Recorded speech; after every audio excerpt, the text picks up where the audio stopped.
Nas íngremes encostas das montanhas do sudeste brasileiro, no que é hoje o estado de Minas Gerais, nasceram os povoamentos que estiveram na origem da cidade de Ouro Preto. Corriam os últimos anos de 1600. A notícia do achamento de riquíssimas minas de ouro neste território fez acorrer aqui gentes de várias partes desta região, de outras partes do Brasil e, sobretudo, uma nova vaga de portugueses, na maioria do norte de Portugal.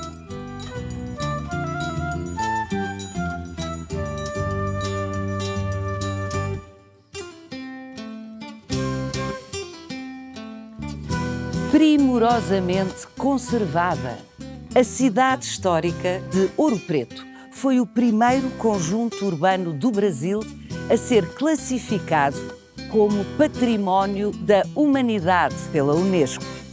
A sua semelhança com vilas e cidades do Minho português é impressionante.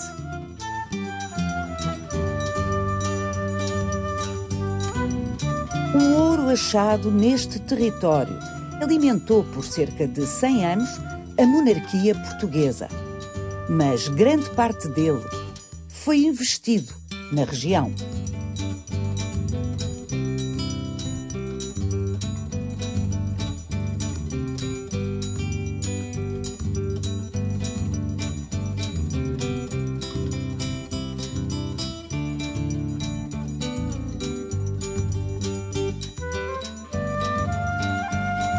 De 1770, a Casa da Ópera é o mais antigo teatro das Américas ainda em funcionamento. E o primeiro, ou um dos primeiros, onde as mulheres puderam finalmente subir ao palco para representar.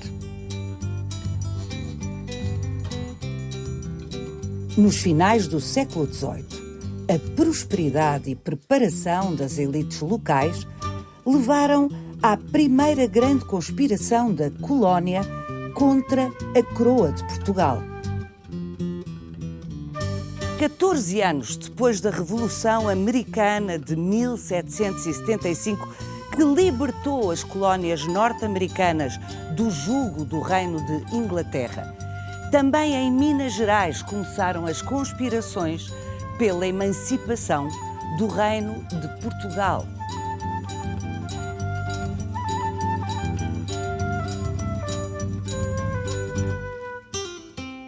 Vai querer saber mais?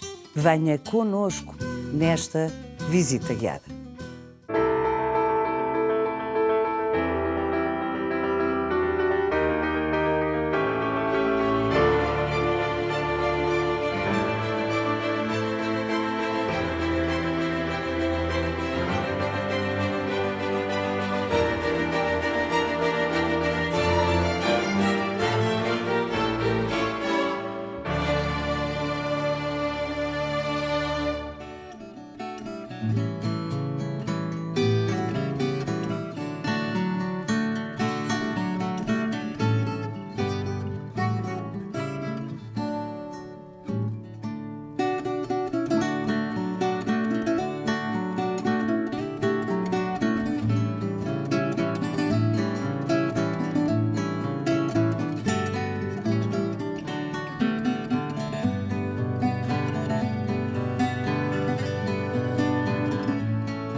Júnior Furtado, nos inícios do século XVIII, gentes de muitas partes do Brasil e de várias partes de Portugal correram para aquilo que veio a chamar-se o Estado de Minas Gerais. Minas é um mar de montanhas, é o nosso mar, né? Já que nós não temos o mar próximo, nós temos o mar das montanhas, e é um território propício à produção mineral, o ouro e outros minérios. Hoje, a principal riqueza de Minas Gerais, no mesmo espaço onde no século XVIII dominou o ouro, hoje é o minério de ferro.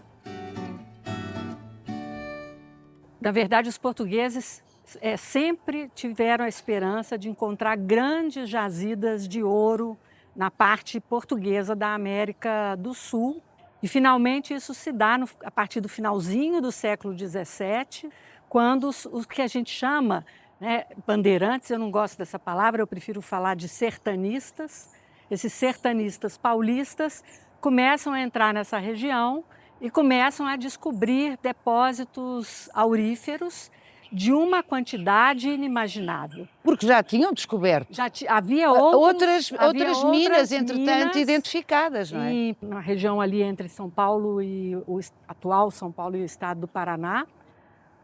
Mas, quando eles chegam aqui, há descrições que são inimagináveis. As pessoas arrancavam o capim, o ouro estava à flor da terra. Uma quantidade de ouro assim que nunca se tinha visto. Inclusive, a própria ciência europeia vai se debruçar para entender como que tanto ouro aflorou em Minas Gerais.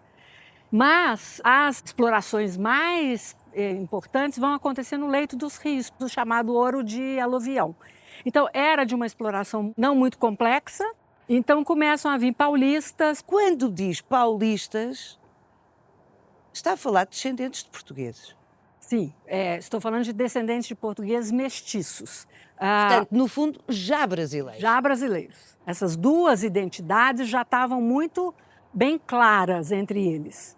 Os paulistas, quem que eram os paulistas? Bom, durante 30 anos, a partir de 1500, Portugal, a gente diz que é o momento em que Portugal manda algumas expedições exploratórias do litoral, retira para o Brasil, mas não cria nenhum assentamento. Mas os portugueses sempre tiveram o costume de deixar os chamados línguas entre os indígenas. Os línguas eram degradados, condenados e que aceitam ou são obrigados a ficar em terra para que façam exatamente a conexão e a tradução tanto da língua, mas também dos costumes e principalmente servir no que os ingleses chamam de go-between, o elo de ligação.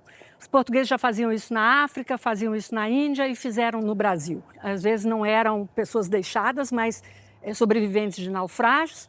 Então, quando em 1530 os portugueses chegam para estabelecer o núcleo de povoamento no Brasil, trazem as primeiras mudas da cana-de-açúcar e eles encontram dois desses línguas. Um na Baía de Todos os Santos, que era o Caramuru, e o outro no litoral, em São Paulo, que era o chamado Bacharel da Cananéia. E é ali que os portugueses resolvem fazer o primeiro povoamento. Essa expedição sobe também ao Planalto Paulista e funda o que vai ser futuramente a Vila de São Paulo. E, como só vêm homens, eles acabam se juntando com as índias.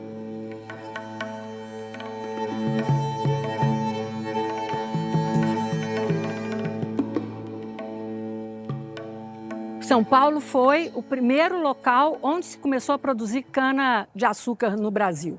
Mas, apesar dessa cana-de-açúcar ter sido introduzida pela primeira vez em São Paulo e ter continuado uma exploração da cana-de-açúcar ao longo de todo o período colonial em São Paulo, na verdade, o grande polo exportador do açúcar vai ser primeiro Pernambuco e depois a Bahia. De modo que lá, no Nordeste açucareiro, Pernambuco e Bahia, rapidamente se conectam com circuitos exportadores, diferente de São Paulo.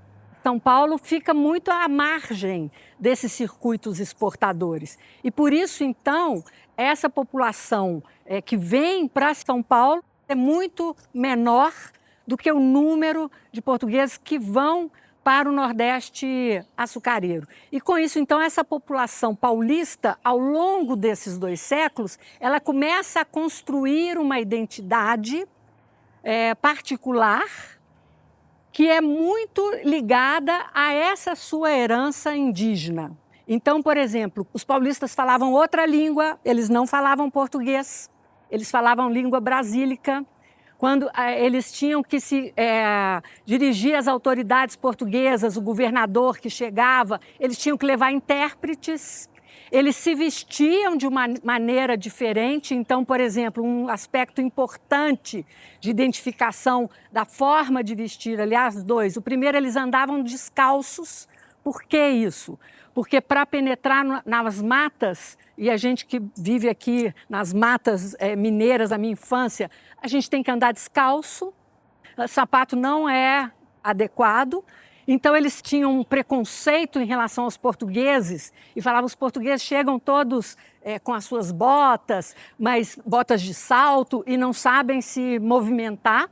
E eles usavam também um grande capote, muitas vezes de couro, para se proteger na mata, tanto dos insetos, quanto também de ataques de cobras ou onças e alguns felinos, né? Então eles tinham uma identidade muito forte. O que a Júlia nos está a dizer é que nesse século XVIII, em que acorreram a Minas Gerais por causa do ouro, gentes de várias partes do Brasil, os paulistas já eram uma espécie de nação. Sim, eles tinham essa identidade muito forte. E eles negociaram ao longo dessas expedições sertanistas, porque foram vários séculos de expedições sertanistas. Quando diz expedições sertanistas, para em Portugal se perceber bem, são as entradas por terra dentro. Porque entrar para dentro de terra era muito difícil. O objetivo principal dessas expedições não era o ouro. O objetivo, porque essas expedições tinham que se autossustentar. Essas expedições visavam, em primeiro lugar, caçar os indígenas como mão de obra escrava. A gente tem que lembrar isso, que a primeira mão de obra escrava no Brasil e que persistiu ao longo de toda a colonização. A gente, quando pensa na escravidão, pensa muito mais na escravidão africana, mas ao longo de toda a colonização brasileira, a gente também teve uma persistente escravização de indígenas, que precedeu a escravização africana. E os paulistas, então, penetravam para todos os setores, para todas as regiões, atacavam as missões jesuíticas no sul, no Guará, para levar esses indígenas para o litoral para trabalhar nas suas propriedades, que eram de açúcar, mas também de trigo e arroz. O que caracteriza as expedições paulistas é que elas eram financiadas pelos paulistas, mas eles esperavam ganhos da coroa portuguesa em troca. Quando organizavam essas expedições, eles conseguiam cartas patentes dos governadores para ter o direito de entrar nessas expedições. E antes de partir, eles negociavam através dos governadores, quer dizer, eles estavam negociando com a coroa portuguesa, mas através do representante local, mercês, postos e vantagens que eles teriam em troca do que eles fossem descobrindo, e principalmente na expectativa da descoberta do ouro. Isso é central, porque quando os paulistas chegam em Minas Gerais, no século XVIII, e começam a descobrir ouro, eles vão cobrar da coroa portuguesa esses contratos que haviam sido estabelecidos. E é por isso que o primeiro superintendente das Minas e os primeiros cargos em Minas Gerais foram dos paulistas. E isso, quando começam a chegar os portugueses em grande número, né, emigrados, esperando também usufruir dessa riqueza. Ou seja, uma nova vaga de uma nova vaga que o historiador mineiro Augusto de Lima Júnior vai chamar no início do século XX da Grande Invasão. Nesse momento, então, vai acontecer uma guerra, chamada Guerra dos Emboabas. Por que Emboabas? Porque era exatamente o apelido pejorativo, em Portugal é alcunha, que os paulistas colocaram nos portugueses, que fazia referência às botas desajeitadas que os portugueses usavam. E emboabas eram um tipo de galinha, chamava de galinha com com Sim, calçadas, porque sim, as penas desciam mais baixo do que as outras galinhas. Os portugueses, por sua vez, ao contrário, chamavam os paulistas de selvagens, de bárbaros, que eram quase índios, porque efetivamente andavam de pés descalços. Na Guerra dos Emboabas, são vários embates entre paulistas e o exército português, a coroa portuguesa.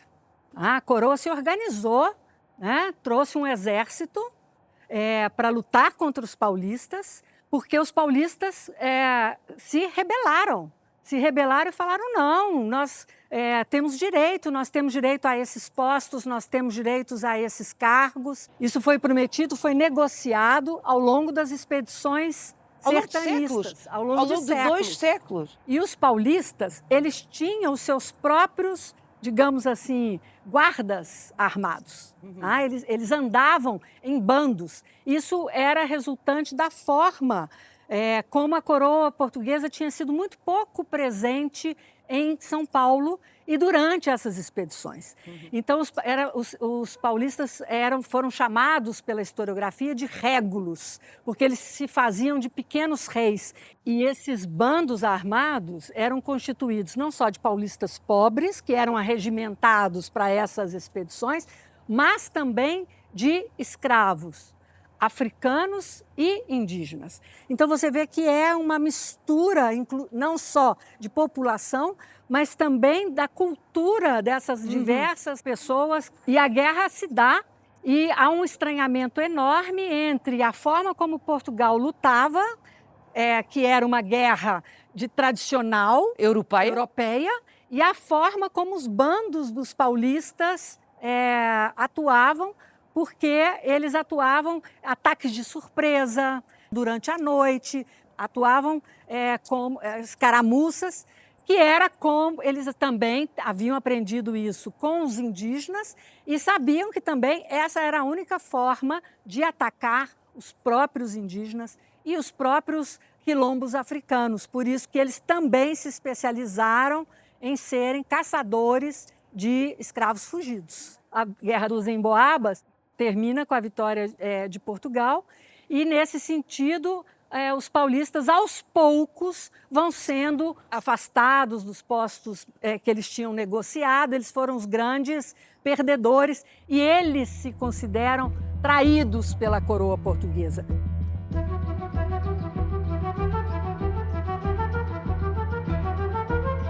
Os paulistas são os primeiros a chegar a Minas Gerais quando começam a correr as notícias do achamento do ouro. Mas vem gente de toda a parte, de Pernambuco, da Bahia, e depois, em massa, os portugueses. Constituindo, inicialmente, uma sociedade com, novamente, um índice de masculinidade muito alto. Então, Minas também se torna uma sociedade miscigenada, não só do relacionamento desses homens com indígenas, com mulheres paulistas, os de melhor situação social e econômica, negociam casamentos na elite paulista e na elite baiana, né? E finalmente começa a vir, né, para Minas Gerais um volume muito significativo de escravizados africanos. Já havia, em determinados sítios em África, exploração aurífera, então os africanos estavam acostumados a explorar ouro, inclusive africanas, as mulheres, né, porque eram elas as responsáveis por explorar exatamente esse ouro de aluvião. Tá? E eles trazem com eles toda a técnica, uma série de instrumentos, então a bateia de madeira, a técnica de mergulho, uma série de técnicas. Ou seja, nesse caso, os colonos, vamos chamar assim, porque já se percebeu que são muitos perfis dos colonos, não é? Os paulistas, os recém-chegados, começam a fazer uma seleção do tipo de africanos que pretendem adquirir como escravizados para esta região para explorar o ouro. Sim, no primeiro momento a preferência são os escravos da região chamada Costa da Mina, em torno ali do Benim, são chamados escravos e escravas minas. a ponto de existir uma superstição em Minas Gerais que o minerador não era bem sucedido se ele não tivesse uma escrava mina consigo.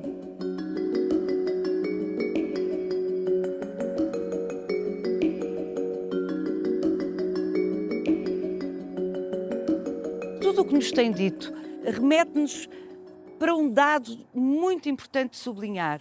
Não há uma colonização do Brasil. Houve muitas formas de colonizar o Brasil. Houve muitas realidades de colonização no Brasil. Isso é evidente, né? O Brasil não é um só, continua até hoje marcado por essas diversidades regionais, mas nesse período colonial há uma diversidade imensa de formas de colonização que poderia levar a pensar que a independência do Brasil ocorreria nos moldes da América Espanhola, com uma fragmentação do território. Mas, durante o Império, e essa é a grande obra do Império brasileiro, e da forma como a independência do Brasil foi feita, com a permanência de um representante da Casa de Bragança, que foi o Dom Pedro I, que conseguiu evitar essa fragmentação de uma diversidade regional imensa, imensa, imensa. É espantoso observarmos as fronteiras estabelecidas no período colonial com aquilo que é hoje o Brasil. A coincidência é quase total, não é total, mas é quase total, o que é espantoso para uma área territorial, volto a dizer, de uma escala continental, como é o Brasil, não é?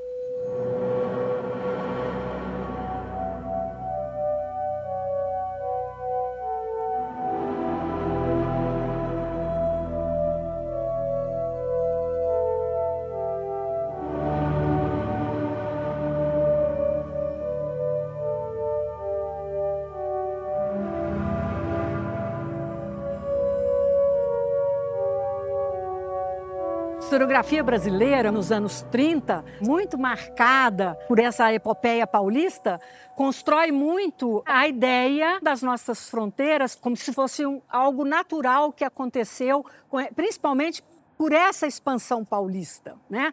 Então os bandeirantes, cria-se como eu disse, essa figura do bandeirante paulista. Mas o meu trabalho, que resultou num livro que chama O Mapa que Inventou o Brasil, eu tento mostrar que, na verdade, houve um enorme esforço de Portugal no período colonial para a construção dessas fronteiras, e nesse aspecto a política pombalina foi fundamental para exatamente construir um Brasil que coincidisse com essa expansão paulista. Porque, na verdade, não no caso de Minas Gerais, que a produção aurífera do século XVIII permitiu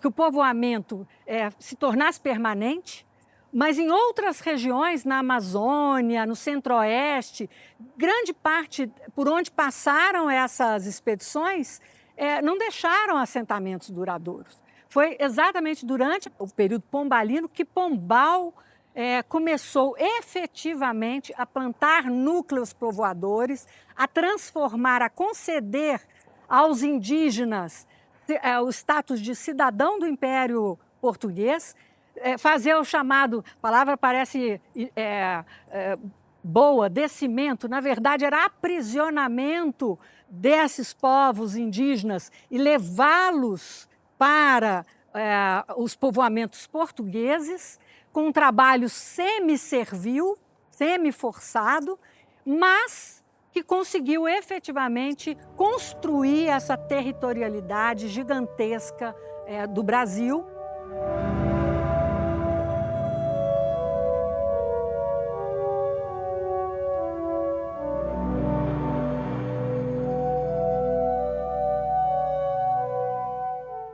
A gente tem em Minas Gerais uma colonização diferente da área do açúcar, onde imperou o grande latifúndio.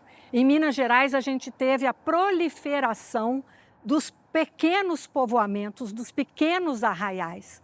Se você anda... E pequenos proprietários também. E pequenos proprietários. Quando você anda por Ouro Preto, né, que era a antiga vila, chamada Vila Rica, no período colonial.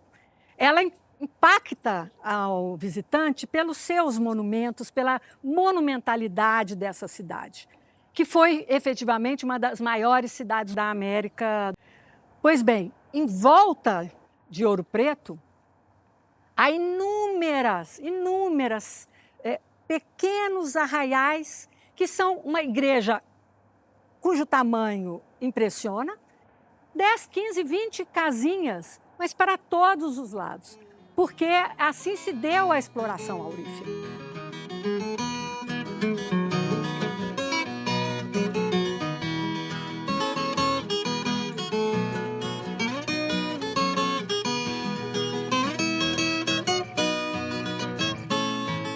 A sociedade mineira foi, desde o início, uma sociedade muito mais, podemos dizer, democrática do que a sociedade açucareira. Porque não havia uma grande concentração de propriedades. Sim, é preciso chamar a atenção que era necessário ter escravos para arrematar uma lavra. Bastava 1, 2 escravos que você poderia arrematar uma lavra. Como eu disse, o ouro foi descoberto primeiro no leito dos rios, né, no chamado aluvião, e o superintendente das minas demarcava umas áreas que eram chamadas de lavras ou catas, e essas eram arrematadas em leilões públicos.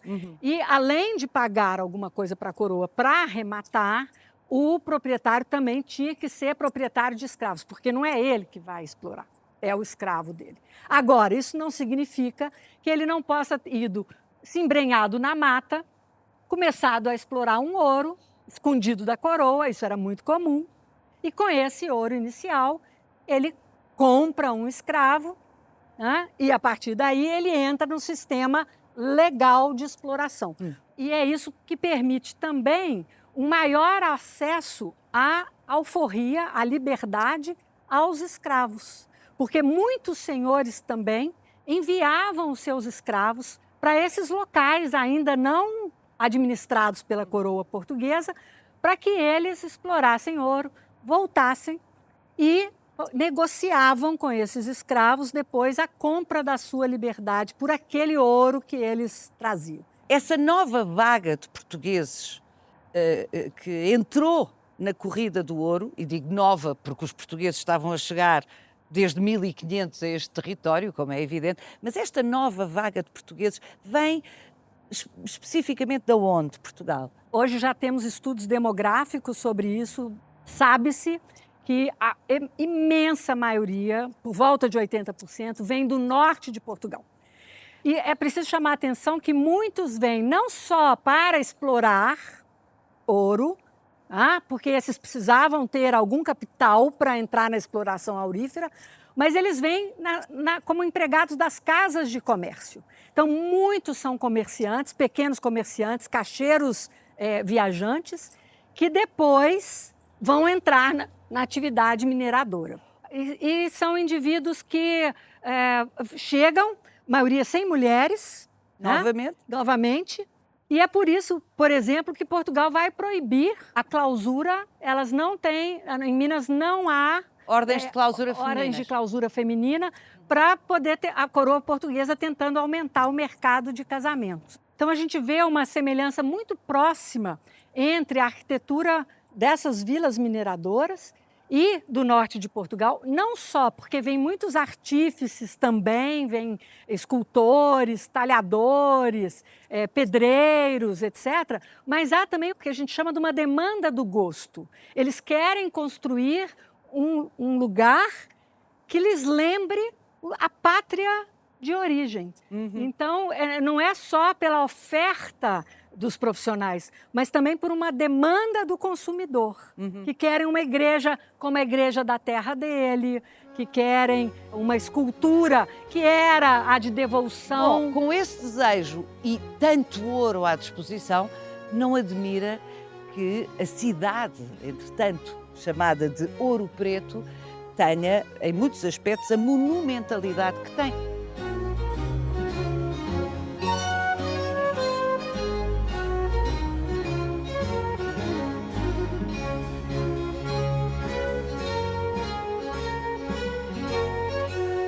qualidade das casas reflete exatamente isso que eu falei, essa certa democratização dessa sociedade.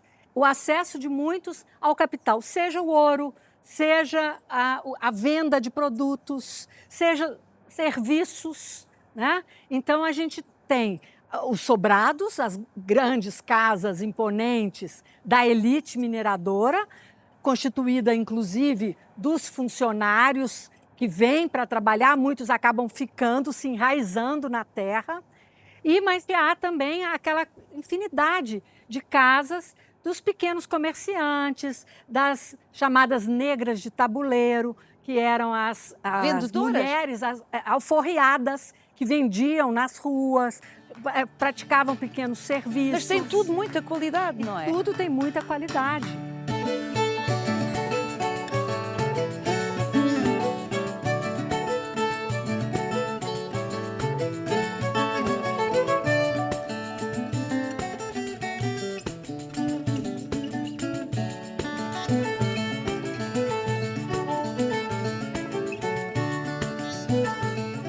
Ouro Preto começa como 2 arraiais pequenos que vão se expandindo, se juntam, onde hoje é a praça principal de Ouro Preto, e ao longo do tempo, né, essa cidade foi se sofisticando em termos de arquitetura. As capelinhas primitivas que foram construídas pelos primeiros povoadores foram sendo aumentadas, e o que a gente vê hoje em Ouro Preto, grande parte é resultado do movimento arquitetônico, escultórico da segunda metade do século XVIII, onde as igrejas, então, adquiriram essa monumentalidade e onde atuaram grandes arquitetos, artífices, tanto portugueses quanto também já nascidos no Brasil, né? E no caso do Brasil, a gente celebra, né, 2 grandes artistas, um é o Antônio Francisco Lisboa, também conhecido como Aleijadinho, e o outro, o pintor Manuel de Ataíde. São os expoentes do barroco mineiro.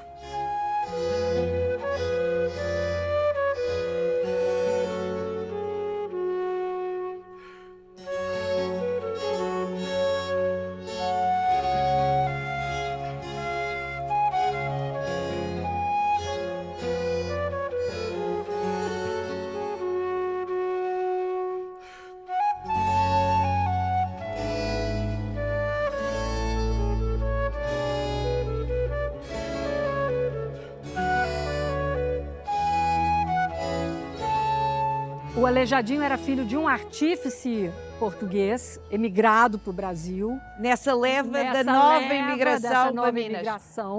Um mestiço, né? Como eu disse, a falta de mulheres leva esses homens a terem relações, não se casarem, mas a terem relações e deixarem descendência com mulheres africanas. E ele é um mestiço, ele aprende com o pai no seu ateliê, mas ele desenvolve um estilo muito próprio. O pintor Manuel de Ataíde usava, por exemplo, a sua esposa mulata como modelo, como musa para as suas pinturas. Então a gente vê também que eles, claro, como todo artista, capta aquilo que ele está vendo. E aquilo que ele está vendo não é mais puramente europeu. Claro. É uma miscigenação de muitas coisas que estão se encontrando ali.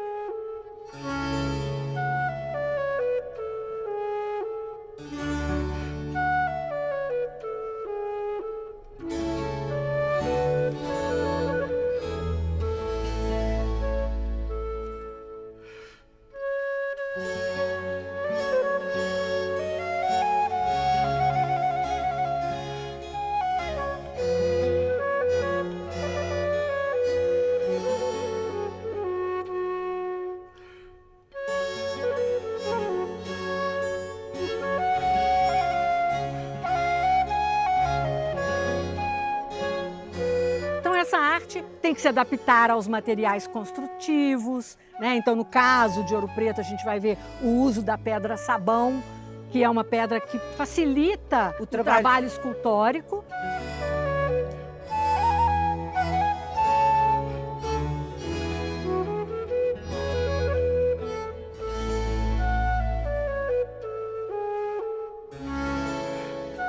qualidade da arquitetura não foi o único investimento em arte.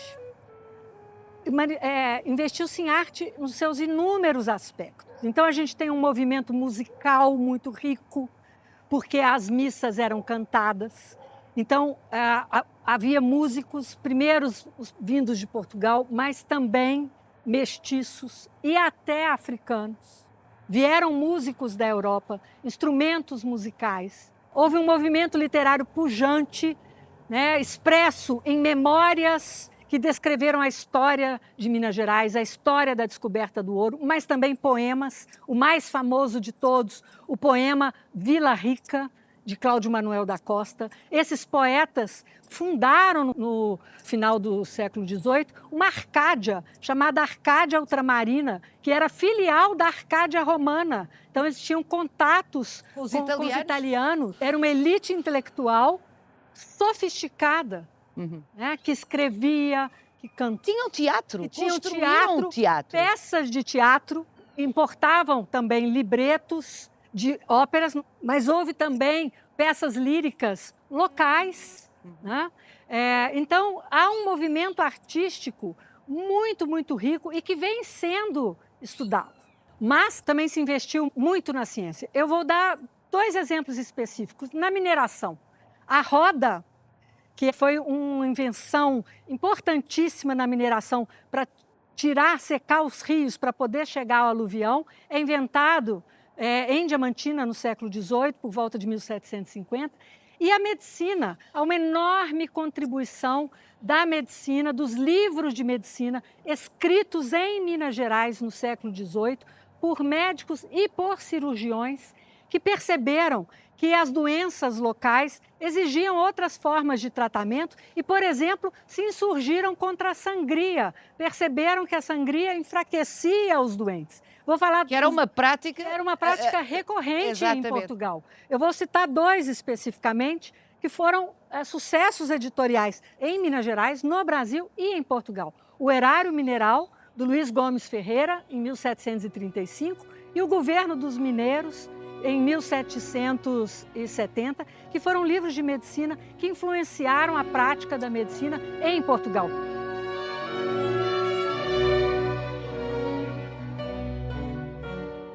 Com colonos tão ricos, forçosamente a tentação da independência começou a esboçar. A independência da coroa de Portugal, evidentemente, começou a esboçar-se. O que nós vemos no final do século XVIII em Minas Gerais é uma confluência de fatores, que são fatores de influências externas, internas, e o que vai conjugar numa insatisfação. Nós temos os cobradores de impostos que estão endividados com a coroa portuguesa e que estão sendo cobrados da coroa portuguesa, porque os impostos eram cobrados de forma privada, a coroa delegava, vendia a cobrança de impostos, é diferente de hoje, né, para esses homens, e esses homens tinham que acertar depois a parte que cabia à coroa, e eles vinham atrasando. Há também uma insatisfação, porque pela primeira vez a coroa começou a preferir os portugueses em detrimento dos nascidos no Brasil, tanto para ocupar postos militares quanto postos na burocracia do Estado, né? E há, por outro lado, influências externas, como, por exemplo, a independência dos Estados Unidos, que começa a ser descrita na literatura da época, principalmente num livro do Abade Rainal, que foi o grande sucesso editorial da época, como resultante dessa intolerabilidade, do não direito da metrópole explorar a colônia. Então, esse é um sentimento, uma ideia nova. Tá? E, por outro lado, há também um declínio na produção aurífera. Não porque o ouro estivesse esgotando, mas porque as técnicas de mineração utilizadas naquele momento já tinham dado o que tinha para dar. Então, essa conjunção de fatores leva a uma insatisfação capitaneada por uma elite econômica e também uma elite letrada que foi estudar em Portugal, que leu os filósofos iluministas, que começa a defender, né, a ideia de que Minas Gerais era a parte mais rica da coroa portuguesa e que ela deveria não só ser mais valorizada, como também os súditos dessa porção do império deveriam também ser mais valorizados, como tinha feito Pombal. E deste conjunto de insatisfações surgiu o planejamento de uma rebelião. Rebelião essa que nunca chegou a acontecer, porque o movimento foi descoberto, o planejamento foi descoberto antes que ele viesse a acontecer. E esse movimento ficou conhecido como a Inconfidência Mineira, né? E foi assim, o primeiro grande movimento de rebelião com aspirações de independência da coroa de Portugal. Não se aspirava ter independente todo o Brasil, até porque falamos sobre isso, são várias colonizações. São vários Brasis. São vários Brasis. O plano dos Inconfidentes previa, no máximo, era São Paulo, Minas e Rio de Janeiro, porque era onde eles precisavam do litoral, e essas conexões também de redes de comércio, de família, se espraiavam para São Paulo e para o Rio de Janeiro. Então, eles dependiam do porto do Rio de Janeiro para exportar os produtos da futura nação.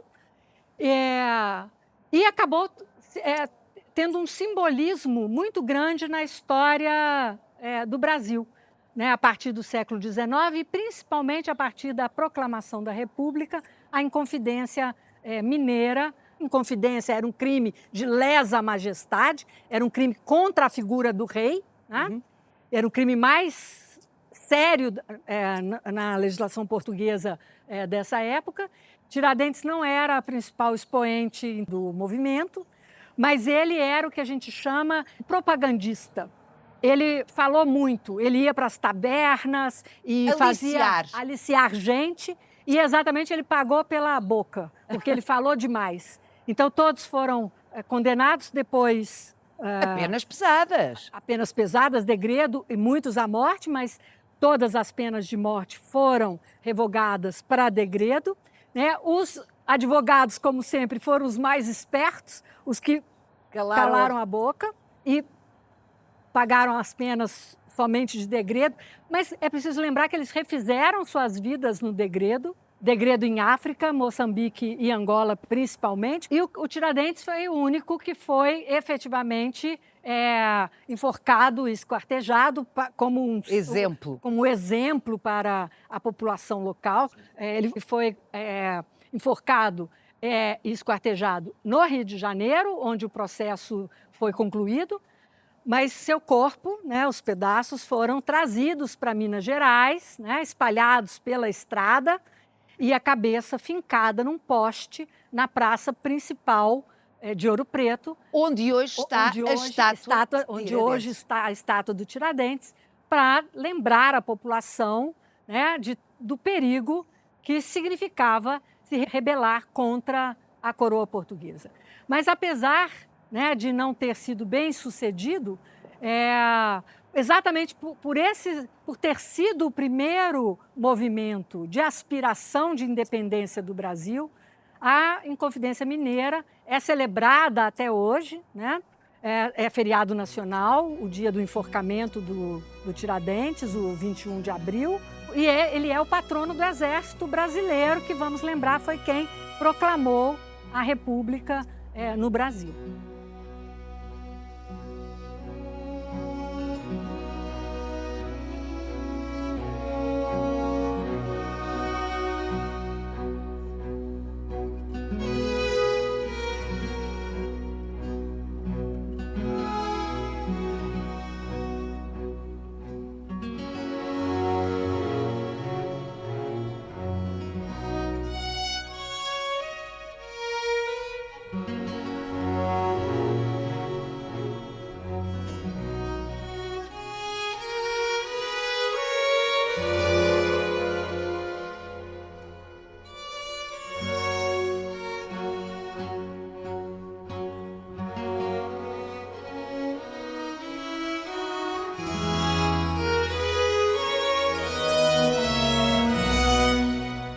qualquer português de visita ao Brasil é invariavelmente abordado com enfim, a provocação: devolvam o nosso ouro.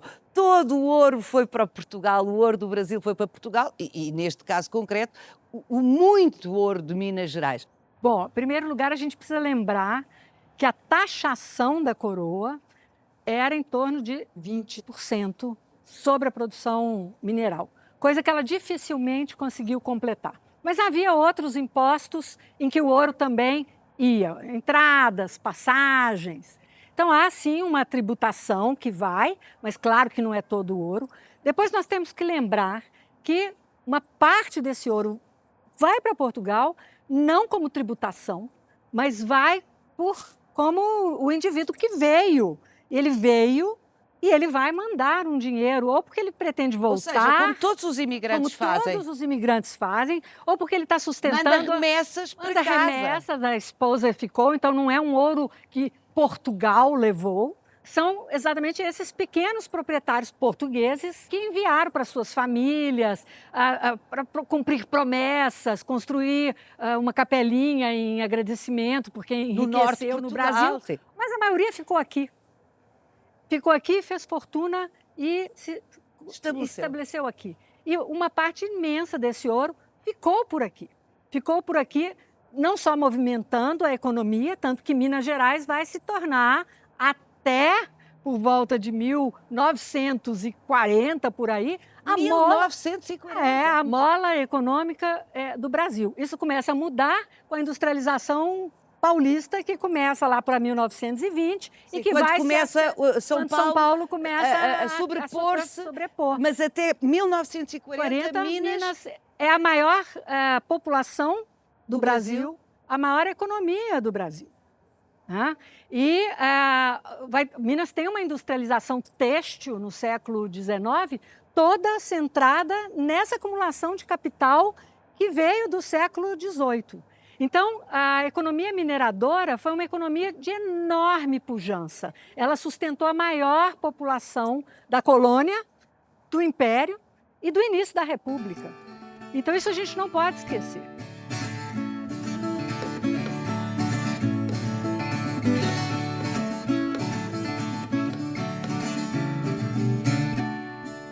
Reveja este e os outros Visita Guiada em RTP Play. E siga-nos no Instagram e no Facebook.